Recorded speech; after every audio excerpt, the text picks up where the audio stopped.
Merhaba. Yıllar önce kanal bilgileriyle alakalı olarak, kanallıkla ilgili olarak bir video paylaşmıştım. Ee, Şu anda çok fazla sayıda kanal olduğunu iddia eden, medyum olduğunu söyleyen pek çok kişi var.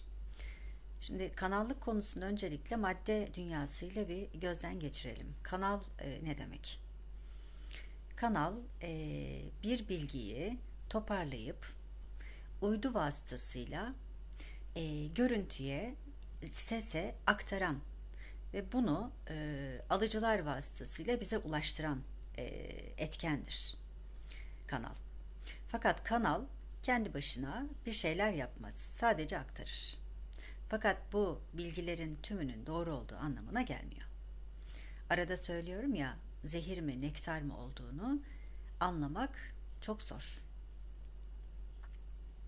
Şimdi bu kanallara bilgiler nasıl gidiyor? Öncelikle bir şeylerin dünyada yapılması gerekiyor, değil mi? Dünyada yapılmamış olan bir şeyi bir medyumun algılayabilmesi mümkün değil. Fakat şimdi kanal olduğunu iddia eden kişiler bu bilgileri uzaydan aldıklarını söylüyorlar.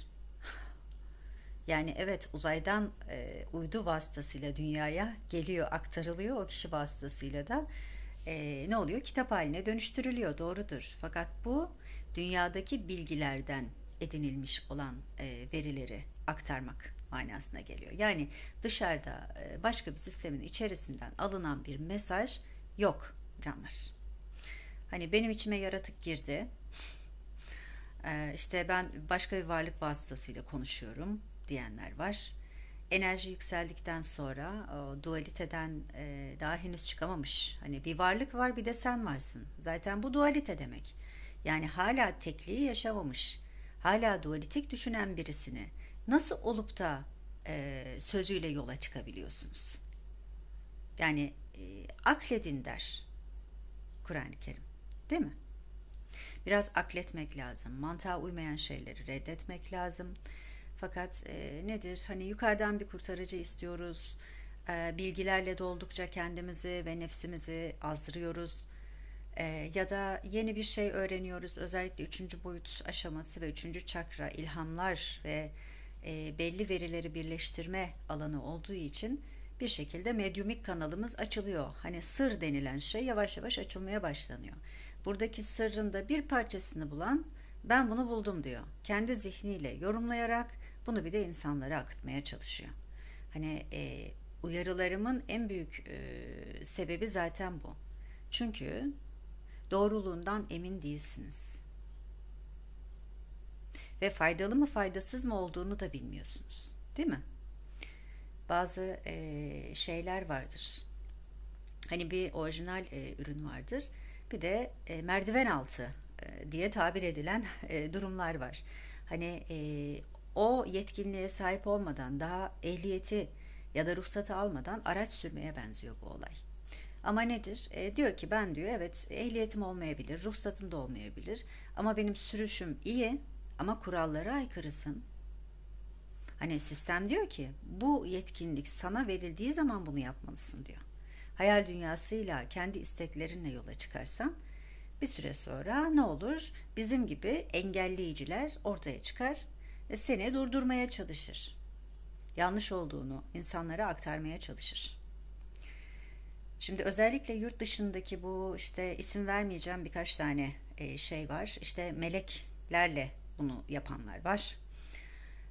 Meleklere türlü türlü isim koydular. Yani bir kişi melekle irtibata geçmiş, geçmiş dönemde, değil mi? Hazreti Muhammed'in bilgisidir bu. Cebrail'den bahseder. Ama şu an insanlara öyle bir şey veriliyor ki herkes kendini peygamber zannediyor. Yani Cebrail'in manasını, Cebrail'in verdiği vahyi bilmedikleri için her aldıkları ilhamı vahiy zannediyorlar. Yani kanallık da aslında buna benziyor. Kişi kendi yaşadığı bir şeyi kendi zihniyle yorumlayıp birleştirerek bunu dışarıya akıtmaya çalışıyor. Ortalığı kirletmekten başka bir işe de yaradığı yok.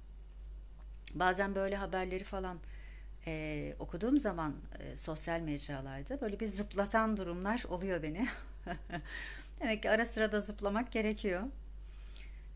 Birkaç tane örnek vermek gerekirse en önemli örnek aslında 12 sarmallı DNA meselesi canlar. Bu 12 sarmallı DNA'ya geçtiğimizi düşünen kişi kendi DNA'sını lütfen test ettirsin. Eğer 3 sarmal dahi bulabilirlerse ben şu an yaptığım işi bırakacağım. Ne yapacak? Kuantum düzleminden bakmak gerekiyor diyecek. İşte bu algıyla sizin görmeniz mümkün değil diyecek. Bir sürü türlü bahaneler bulacak. Bunlar bahanedir. Bilimle birlikte ilerler belli şeyler. İlimle şekillenir, doğrudur. Ama tıbbi olarak ya da ilme uygun olmayan durumlar doğru gibi aktarılmamalı. Fakat sistemde çok fazla bozukluk var şu an. Çok fazla bozukluk var. Hani şükür ki aklım tekrar başıma getirildi, indirildikten sonra. Ondan sonra ben ne yaptım? Görmeye başladım problemli olan alanları. Yoksa o haller içerisindeyken zaten her şey muhteşem görünüyor. Yani nasıl bir kusur bulabilirsin? Kusur da değil zaten. Allah hiçbirimizi kusurlu yaratmaz. Nedir? Bazen hastalık olur değil mi? Hastalık şifalanması gereken bazı şeyleri tetikler, şifalandırıcıları tetikler. Bu olaylarda, bu bilgilerde bir şekilde hastalık gibi aslında. Yani donduruyor, uyuşturuyor, uyutuluyorsunuz bu tarz bilgilerle. 12 sarmallı DNA mümkün değildir canlar. Mümkün değildir. 12 çakra var. 12 çakra bilincine ulaştığı zaman kişi ya da daha önce ulaşmış olan birisinin bilgisini, bakın bilgisini alıp toplayıp bunu kendi kanalıyla paylaştıysa, medyumik kanal bunları yapabiliyor. Yani bu döngüleri hiç yaşamamış insanlar dahi haberlerini yapıyorlar. Birisi birisiyle kavga ediyor, kameraman çeken ayrı, bunu yayınlayan ayrı, uzaya gönderen ayrı, uzaydan gelen mekanizma ayrı, bir de receiver'lar var, alıcılar var değil mi? Herkes sadece alıcısı olan bunları izleyebiliyor. Ama alıcınız yoksa kullanıcı olarak her tür kanaldan faydalanamıyorsunuz. Yani alıcıları güçlü olanlar bu tarz bilgilere sahipler. Ulaşma şansını elde ediyorlar. Fakat dediğim gibi bu bilgiler tutunulabilecek bilgiler değil. İkinci bir zıplama konum benim. Bütün dünyanın 3. boyuttan 5. boyuta geçeceğini değil bakın, geçtiğini söylüyorlar. 4. boyutu nereye koydunuz? 3'ten direkt 5'e nasıl zıplayabiliyorsunuz? Yani bir zaman diliminde bile 3. saat 3 ise saat 5'e kadar olan 1 saatlik bir dilim daha var. Değil mi? Zaten 4. boyuta geçtiyse 4. boyut zaten berzah alanı. Yani berzahı yaşamış olan bir dünyanın hiçbir şekilde kendi içinde bir kızgınlığı, kırgınlığı olmaması lazım. Herkesin birbirine yardım ediyor olması lazım. Ve kişilerin hepsinin yüklerinden kurtulmuş olmaları lazım. Bütün dünya berzaha geçtiğinde olacak olan şey budur. Böyle bir şaşkın şekilde ne oluyor, ne bitiyor diye gözlemleyecekler. Bu detayları daha sonra vereceğim zaten. Belki zamanlamayla birlikte. Ondan sonra ancak 5. boyuta geçilebilir. 5. boyut dediğimde zaten nedir? Diriliş döngüsüdür. Ahirete diriliş döngüsüdür. Şu an sistem olarak bunu ilk defa söylüyorum. Bütün dünya şu anda raziye makamını çalışıyor. Raziye makamında maksimum bir zihin vardır. Maksimum bir gelişme vardır. Enerji çok yüksektir. Fakat yaptırım yoktur. Şimdi uzaya bir şeyler fırlatıyorlar. Sistem izin vermiyor. Durduruyor sistem. Neden? Çünkü gidecek durumda değilsiniz diyor. Daha henüz çıkacak formda değilsiniz. Madde olarak da çıkmıyorsunuz zaten. Öncelikle bu yüklerinizden kurtulmanız lazım. Yük buradaki bilgi yükü. Hayata odaklanmak lazım. Bilgiye değil diyor sistem. Raziye makamı böyle işler. En sonunda artık bırakmanız gereken her şeyi dünya olarak bırakıp ondan sonra yeni bir algıya, yeni bir sisteme geçmek mümkün. Fakat şu an herkes birbirinin arkasından kuyu kazıyor. Yani herkes birbirine şiddet uyguluyor. Şu an beşinci boyuta geçmiş olmamız zaten mümkün değil. Artı dördüncü boyuta atlayıp beşinci boyuta geçmek de zaten imkansızdır. Hepsi birer evredir çünkü. Pek çok yine kanal bilgileri var. Meleklerle ilgili olarak bazı bilgiler var. Melek bilgisini bir şekilde peygamberler vermiştir. Meleklerle bir şekilde irtibata geçmişlerdir. Cebrail hakkında veri paylaşmıştır Hazreti Muhammed. Şu anda bu bilgileri bir şekilde alıp kendince meleklerle görüştüğünü, meleklerle irtibat kurduğunu söyleyen insanlar var. İlk başta da zaten söyledim. Bu tarz oluşumlar sistemde istenmiyor canlar. Kendi içimizde de bizim meleklerimiz vardır. Kanatlı, bizi heyecana geçiren, enerjimizi yükselten, değil mi? Bazı noktalarda duyguyu tanımladığımız şeyler melekler vasıtasıyla yapılıyor zaten. Bizim içimizde var. Burada beynimizin içerisinde de 4 büyük melek var. Bakıldığında beynin 4 tane lobu. O zaman bu bilgiyi nasıl olup da dışarıdaki bir şeyle irtibat halinde olabiliyor kişi? Hazreti Muhammed'in verisi vahiy döngüsüdür. Her önüne gelen Cebrail'le, her önüne gelen diğer büyük meleklerle falan irtibata zaten geçemez. O boyuta gelmeniz lazım bunun için. O boyut demek hakikatinizin kapladığı alanın çok fazla olması demek. Külli bir durumdan bahsediyorum. Daha hayatındaki sorunları çözememiş ya da kendince özgürleştiğini zannedenler meleklerden vahiy aldıklarını zannediyorlar. Bunlar ilhamdır canlar. Ve çoğunluğu bizim hani dini bilgilerde şeytan olarak, şeytanın vesvesesi, kurgusu olarak bilinen durumlardır. Yani aklınıza her geleni, önünüze her çıkanı paylaşmamanız lazım. Bu sistemi bozuyor çünkü. Yani iyileştirmek yerine virüsü arttırmak gibi bir şey, hastalığı kapıyorsunuz bir yerden, sonra hastalığı başka birisine akıtıyorsunuz. Bu ona benzer. O yüzden sizden benim ricam bu tarz böyle doğaüstü denilen olayları olabildiği kadar paylaşmamanız. Böylelikle çöplüğe çevrilmemiş olur dünya. Bilgisel bazda. Herkesin de bir şekilde nedir raziye makamı? Kendi içindeki cevheri kabullenmek ve bunu ortaya çıkarmak için olabildiği kadar güçlü hale gelmesidir. Dünya şu an raziye makamını çalışıyor. Raziye bittikten sonra dünyada herkes birbirinden razı durumda olacak. Ancak ondan sonra bir berzah ya da dördüncü boyut olgusuna geçilebilir.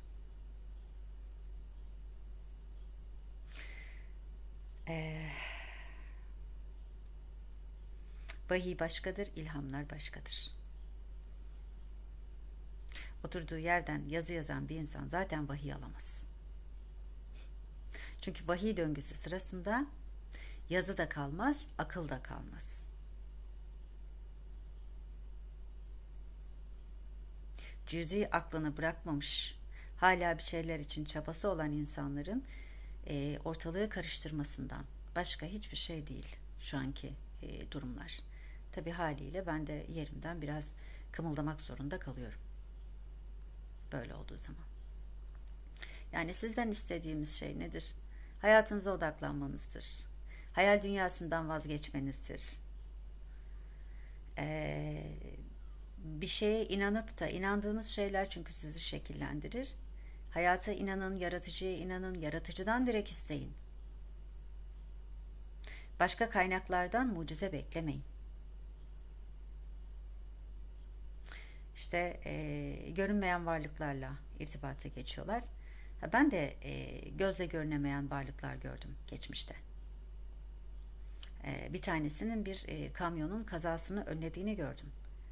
Yani metre olarak benden de büyük, hatta kamyon boyunda bir varlıktı, enerjisel bir varlıktı.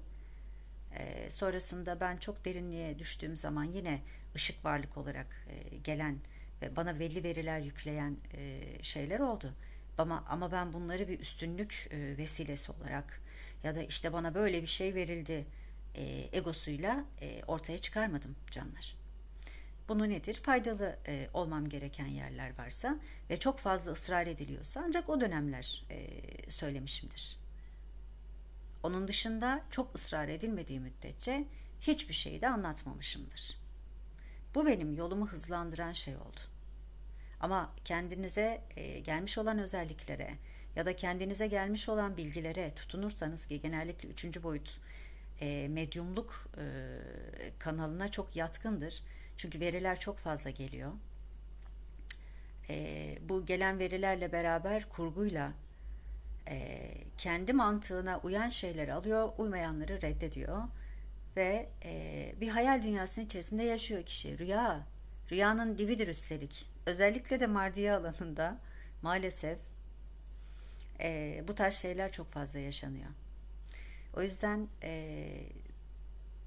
neredeki yani sorunlar varsa buradaki sorunlara odaklanmak ve geçmişimizden derslerimizi almamız gerekiyor canlar. Bu veriler geçici şeyler. Bizler aldığımız verilerle, başka şeylerle zaten sınanmayacağız. Eylemlerimizle sınanacağız. Yani eylemlerin sebeplerini, sonuçlarını, bunların arasındaki bağlantıları çözeceğiz. Sırattan bu şekilde geçeceğiz. Yoksa sen bu bilgiyi almışsın, işte sen veli misin, sen bilmem neymişsin, buna göre değerlendirmiyor sistem. Yani sırattan geçmenin yolu hayatta yaptıklarımızdan geçiyor. Yaptıklarımızla sorgulanıyoruz. Yaptıklarımızla. Beklemek dahi bir eylemdir. Bekleme eylemi. Ümit etme. Anlıyorsunuz değil mi? O yüzden hiç kimseden bir şey beklememeyi, tabii yardımlar alabilirsiniz. Bu da bir çabadır. Bu da sizin yaptığınız bir şeydir. Ama kendi içimizde dönüştürüyoruz hepimiz. O yüzden hayata odaklanmalı, elinizden gelen bütün gayreti göstermelisiniz. Kurtulabilmek için. Bu tarz verilerde işte DNA'sından tutun, sene 2012 falandı sanıyorum. Dünyanın dışına bir alanla kaplayacaklarmış. Oradaki alan bizi güneşin zararlı ışınlarından koruyacakmış. Güneş bilmiyor işini. Allah bilmiyor işini. Uzaylılar geliyor ve gidip dünyanın çevresini farklı bir şeyle kaplıyorlar. Yani akıl bari şeyler değil bunlar. Ya 2012'deki mesajları bir algılasaydınız var ya 2012, 2013 inanılmaz veriler geliyordu o dönem.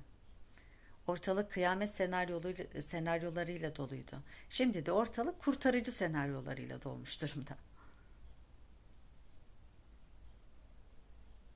Yani medyum olduğunu söyleyen, kanal olduğunu söyleyen, işte benim içime varlık girdi, başka bir varlık vesilesiyle bunları yapıyorum diyen hiç kimsenin söylediği hiçbir şeyi kabul etmeyin. Kabul etmeyin ve bunu lütfen yaymayın. Sizden benim tek ricam bu şimdilik. Hepinizi seviyorum. Selametle.